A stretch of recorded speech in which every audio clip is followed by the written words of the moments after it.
চলো ফিরে যাই আবার সেই গল্প শোনার দিনে। মন মাতানো প্রাণ জোড়ানো কিছু বাংলা ক্লাসিক গল্প নিয়ে হাজির আমরা শুভ সমৃদ্ধি। বাংলা সাহিত্যের অফুরন্ত সম্ভার থেকে তুলে আনা আমাদের প্রতিটি গল্পে থাকবে অদ্ভুত এক মায়া ও আবেগের স্পর্শ। আর আজকে শোনাবো আমরা শ্রী শরৎচন্দ্র চট্টোপাধ্যায়ের বাল্যস্মৃতি। শুরু হচ্ছে WIB প্রেজেন্টস স্টোরি টেলার শুভ সমৃদ্ধির আজকের গল্প বাল্যস্মৃতি।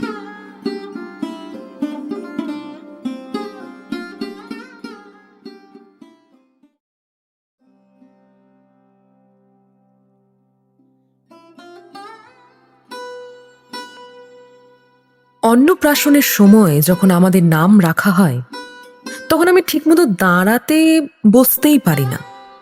সেই কারণেই হোক আর ঠাকুরদাদার জ্যোতিষশাস্ত্রে বিশেষ হাত না থাকায় হোক, আমার নাম রাখা হয় সুকুমার।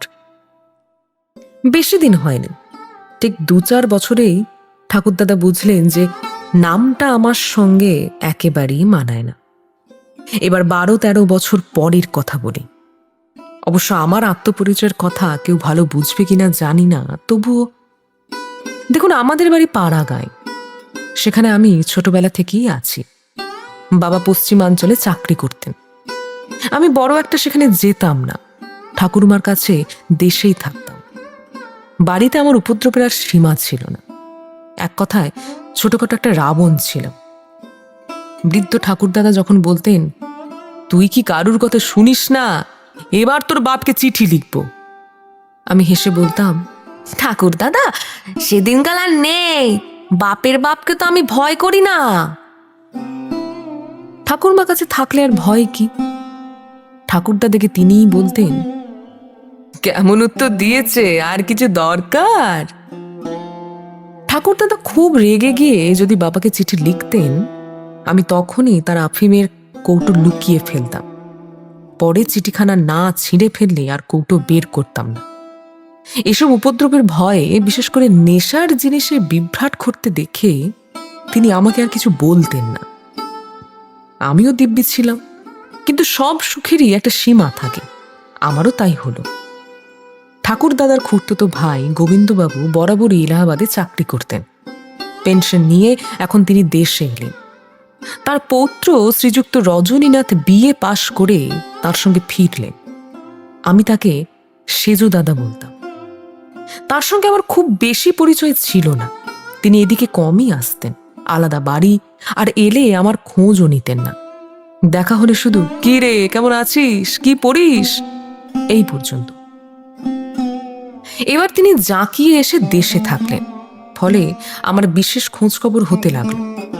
2-4 দিনের আলাপে তিনি আমাকে এমন বশ করলেন, তাকে দেখলেই ভয় পেতাম, মুখ শুকিয়ে যেত, বুক ধুকপুক করত, যেন কত অপরাধ করেছি, কত শাস্তি পাব। আর সত্যি আমি প্রায়ই দোষে দোষে ডুবে থাকতাম।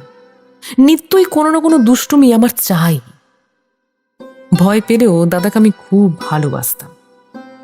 ভাই ভাইকে এত ভালোবাসতে পারে এ আমি আগে জানতাম না। তিনিও আমাকে খুব ভালোবাসতেন। তার কাছেও কত দোষ করেছি, কিন্তু কিছু বলতাম না। আর বললেও জানতাম একটু পরেই সেজো দাদার কিছুই মনে থাকবেন। ইচ্ছে করলে হয়তো তিনি আমার চরিত্র গুছিয়ে দিতে পারতেন, কিন্তু দিলেন না। তার দেশে আসাতে আমার আগের মতো স্বাধীনতা রইল না বটে, তবে তবুও মোটামুটি দিব্যি আছি। রোজ ঠাকুরদাদার 1 পয়সা তামাক খেয়ে ফেলি। বুড়ো মানুষ ভয়ে খাটের খুঁটির পাশে তক্তাপোষের ভিতরে সিন্দুকে চালার বাতায়নে যেখানে তামাক রাখতেন, আমি খুঁজে খুঁজে বের করে খেয়ে ফেলতাম। খাই দাই ঘুড়ি ওড়াই দিব্যি আছি, কোনো চিন্তা নেই। পড়াশোনার কথাও প্রায় ছেড়েই দিয়েছি। পাখি মারতাম, কাঠবেড়ালি মেরে ভেজে খেতাম, বনে বনে গর্তে গর্তে খরগোশ খুঁজতাম। একবারে ভাবনাহীন জীবন। বাবা বক্সারে চাকরি করতেন, সেখান থেকে আমাকে দেখতে আসতেন না। মারতে তো নয়, ঠাকুরমা ঠাকুরদাদার হাল আগেই বলেছি। সব মিলিয়ে আমি বেশি ছিলাম।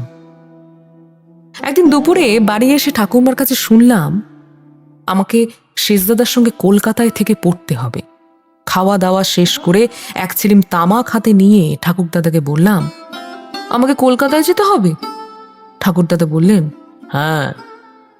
আমি আগেই ভেবেছিলাম এ সব ঠাকুরদাদার চালাকি। বললাম, যদি যেতে হয় আজই যাব। ঠাকুরদাদা হেসে বললেন, চিন্তা নেই দাদা, রজনী আজই কলকাতায় যাবে, বাসা ঠিক হয়ে গেছে, আজই যেতে হবে। আমি অগ্নিশর্মা হয়ে উঠলাম। তার উপর সেদিন তার তামাকও পাইনি, যে এক ছিলিম পেয়েছিলাম তাতে এক টানও হবে না। তার উপর আবার এই খবর। ফাঁদে পড়েছি, নিজেই রাজি হয়েছি, আর ফিরবার উপায় নেই। সেদিনই আমাকে কলকাতায় যেতে হলো। যাত্রার সময় ঠাকুরদাদাকে প্রণাম করে মনে মনে বললাম, করে করে কালই যেন তোমার শ্রাদ্ধে বাড়ি ফিরি, তারপর আমাকে কি কলকাতায় পাঠায় দেখে নেব। আমি প্রথম কলকাতায় এলাম। এত বড় চমৎকার শহর আগে কখনো দেখিনি। মনে হলো এই যে এত বড় গঙ্গার উপর কাঠের সাঁকোর মাঝামাঝি, কিংবা যেখানে মাস্তুল খাড়া করে জাহাজগুলো দাঁড়িয়ে আছে, সেখানে যদি একবার ডুবে যাই তাহলে আর কোনোদিন বাড়ি ফিরে যেতে পারবো না। কলকাতায় আমার একটুও ভালো লাগলো না। এত ভয় নিয়ে কি আর ভালো লাগা যায়? ভবিষ্যতে ভালো লাগবে এমন আশাও করতে পারলাম না। কোথায় গেল আমাদের নদীর ধারা, সেই বাঁশঝাড়, মাঠের বেল গাছ, মিত্তিরদের বাগানে জামরুল? কিছুই নেই। শুধু বড় বড় বাড়ি, ঘোড়া, লোকজনে ঠাসাঠাসি, বড় বড় রাস্তা, বাড়ির পিছনে একটি বাগান পর্যন্ত নেই যেখানে লুকিয়ে এক ছিলিম তামাক খাবো। আমার কান্না পেল। চোখ মুছে মনে মনে ভাবলাম, ভগবান জীবন দিয়েছে, পাতিও তিনিই দেবেন। কলকাতায় স্কুলে ভর্তি হয়েছি, ভালো করে পড়ব। দেশে নিশ্চয়ই এখন আমার বদনাম ছড়িয়ে গেছে। যাক সে কথা। আমরা কয়েকজন আত্মীয় বন্ধু মিলে একটা মেসে থাকি। 4 জন, শেষদাদা, আমি, রামবাবু আর জগন্নাথবাবু। আরও আছে একজন ভৃত্য ও একজন পাচক ব্রাহ্মণ। গদাধর আমাদের রান্নার ব্রাহ্মণ। সে আমার থেকে 3-4 বছরের বড়। এমন ভালো মানুষ আমি কখনো দেখিনি। পাড়ার কোনো ছেলের সঙ্গে আমার আলাপ ছিল না। গদাধরই আমার সবচেয়ে ঘনিষ্ঠ বন্ধু হয়ে উঠল। তার সঙ্গে আমার কত গল্প হতো, না আর ঠিকানা নেই। তার বাড়ি মেদিনীপুর জেলার এক গ্রামে। সেখানকার কথা, তার শৈশব, এসব শুনতে আমার ভীষণ ভালো লাগতো। এতবার শুনেছি যে মনে হয় চোখ বেঁধে সেখানে ছেড়ে দিলেও আমি সব চিনে চিনে ঘুরতে পারবো। রবিবারে আমরা দুজন গড়ের মাঠে বেড়াতে যেতাম। সন্ধ্যায় রান্নাঘরে বসে খিল দিয়ে দুজনে বিন্দি খেলতাম। খাওয়া শেষে তার ছোট হুঁকোয় দুজনে তামাক খেতাম। সব কাজ আমরা একসঙ্গে করতাম। পাড়ার কারোর সঙ্গেও আলাপ নেই, বন্ধু দোস্ত নেই, শুধুই গদাধর। তার মুখে কখনো উঁচু কথা শুনিনি। সবে অহেতুক তাকে বকাবকি করত, আমার গা জ্বলত, কিন্তু সে কখনো প্রত্যুত্তর দিত না, যেন সত্যিই দোষ করেছে। সকলকে খাইয়ে গদাধর যখন ছোট থালায় এক কোণে বসে খেত, তখন যত কাজই থাকুক আমি সেখানে যেতাম। বেচারার ভাগ্যে প্রায় কিছুই জুটত না, এমনকি ভাতও কম পড়ত।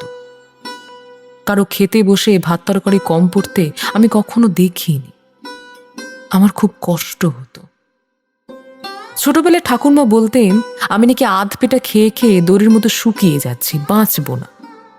কিন্তু আমি ভরপেট খেতামই না, আধ পেটাই ভালো লাগতো। এখন কলকাতায় এসে বুঝলাম এক আধ পেটা আরেক আধ পেটার মধ্যে কত ফারাক। কেউ খেতে না পেলে চোখে জল আসে, এটা আগে বুঝিনি। দেশে কতবার ঠাকুরদাদার থালায় উচ্ছিষ্ট জল ঢেলে তাকে খেতে দিইনি। ঠাকুরমার গায়ে কুকুরের বাচ্চা ছুঁড়ে তাকে কাজ থেকে সরিয়েছি। তাদের খাওয়া হয়নি, কিন্তু আমার চোখে জল আসেনি। তারা আমার আপন, গুরুজন, আমাকে স্নেহ করেন, তবুও তাদের কষ্টে আমার দুঃখ হয়নি। স্বেচ্ছায় তাদের আধ পেটা বা অভুক্ত রেখে আনন্দ পেয়েছি। আর এই গদাধর, কে জানে কোথাকার লোক, তার জন্য অনাহত চোখের জল এসে পড়ে। কলকাতায় এসে আমার কি যে হলো বুঝতে পারি না। এত জলই বা কোথা থেকে আসে তারও ঠিক নেই। আমাকে কেউ কাঁদতে দেখেনি কখনো। গুরুমশাই বেত ভেঙে পিঠে মারলেও এক আঁচড় চোখে জলও আনতে পারেননি।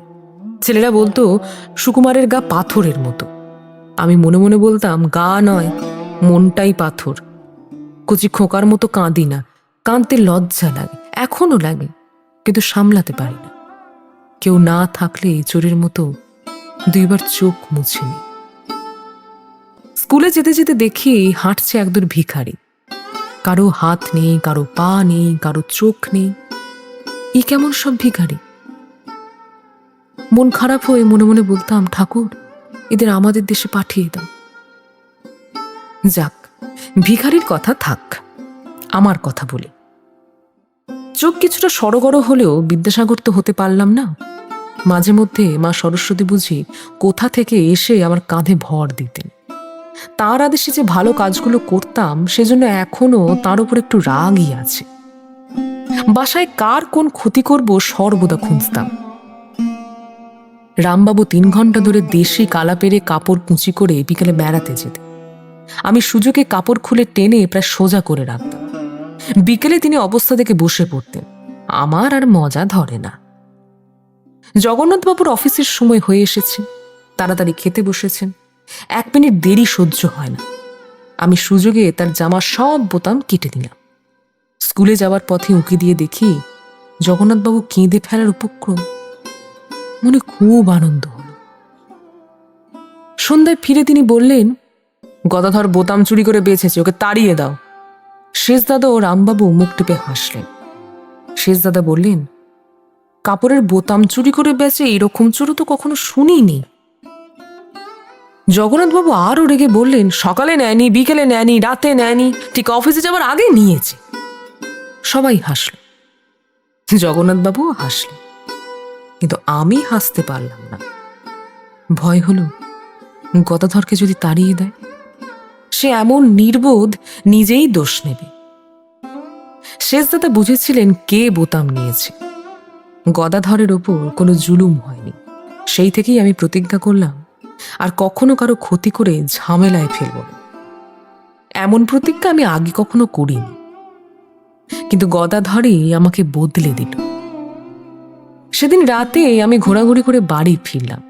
ঘরে ঢুকতেই এক বিশাল হইচই। গদাধরকে মাঝখানে বসিয়ে সবাই চারপাশে গোল হয়ে আছে। শেষদাদা খুবই রেগে বেজায় ক্রুদ্ধ। গদাধরের জিজ্ঞাসাবাদ চলছে।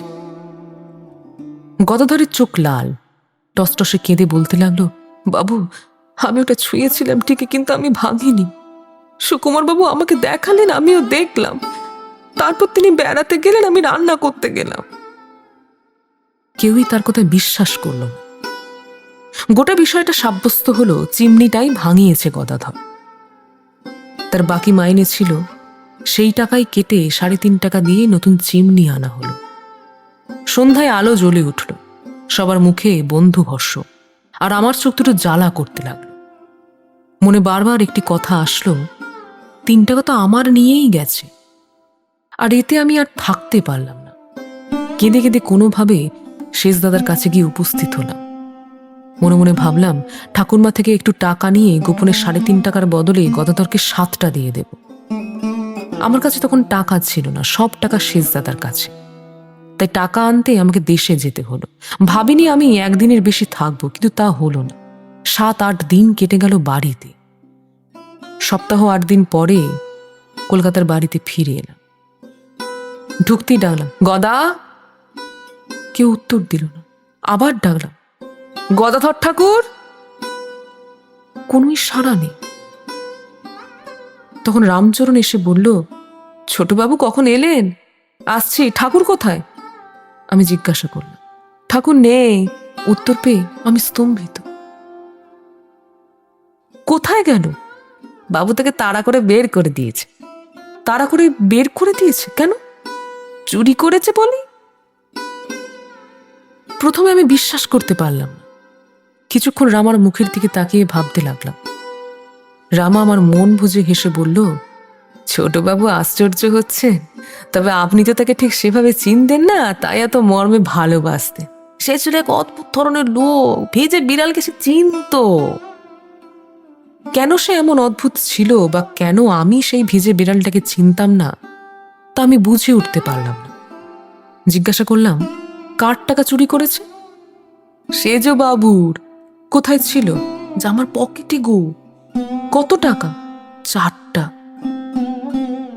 কে দেখেছে? চোখে কেউ দেখেনি ঠিকভাবে, তবে ঘটনাটা এমনটাই মনে হয়েছে। কেন হয় বলো? এই বিষয় তো জিজ্ঞাসা করার নয়। আপনি বাড়িতে ছিলেন না, রামবাবু নেননি, জগন্নাথ বাবুও নেননি, আমি নেনি, তাহলে নিলে কে? কোথায় গেল টাকাটা? তুমি ধরেছিলে? আমি জিজ্ঞাসা করতে রামা হাসি দিয়ে বলল, না হলে আর কে? তার করা জুতোগুলো তো আপনি নিজের মতো করেই কিনতেই পারেন। এর মতো মজবুত চটি বোধ হয় আর কোথাও পাওয়া যায় না। আমি রান্নাঘরে গিয়েই কেঁদে ফেললাম। সে ছোট হুঁকোতে ধুলো জমে আছে। 4-5 দিন কেউ স্পর্শ করেনি, কেউ সেখানে পানি বদলায়নি। দেওয়ালে এক কোণে কয়লায় লেখা আছে, সুকুমার বাবু, আমি চুরি করি। এখান থেকে চললাম, বাঁচি তো আবার আসব। আমি তখন একেবারে ছোট।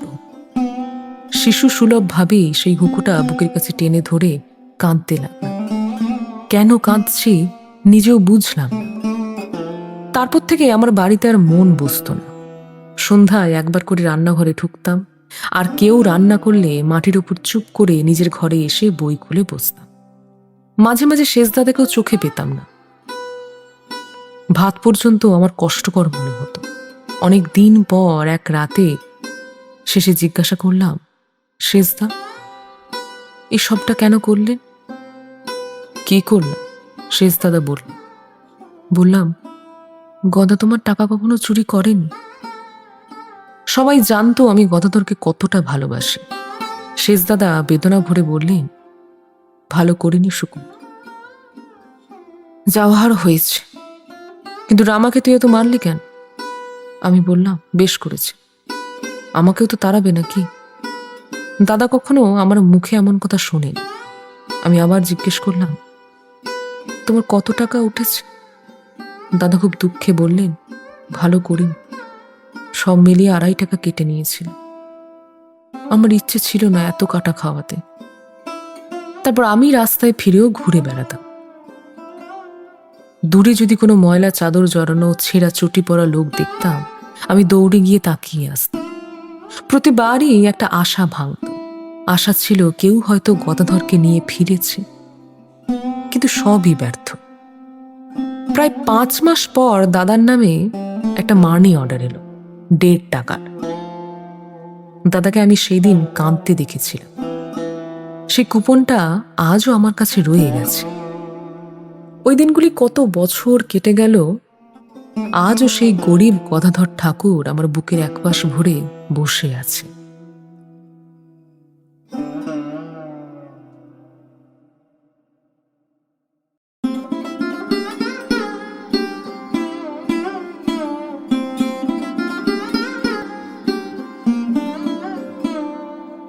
শুনলেন আজকের গল্প, শ্রী শরৎচন্দ্র চট্টোপাধ্যায়ের বাল্যস্মৃতি। এরকম আরও গল্প শুনতে ভিডিওটি লাইক করুন এবং আমাদের চ্যানেলকে সাবস্ক্রাইব করুন। আপনাদের বিভিন্ন মতামত আপনারা কমেন্ট করেও আমাদের জানান। ফিরে আসবো পরের সপ্তাহে আরও এক নতুন কোনো গল্প নিয়ে। শুনতে থাকুন WIP প্রেজেন্টস স্টোরি টেলার। শুভ সমৃদ্ধি।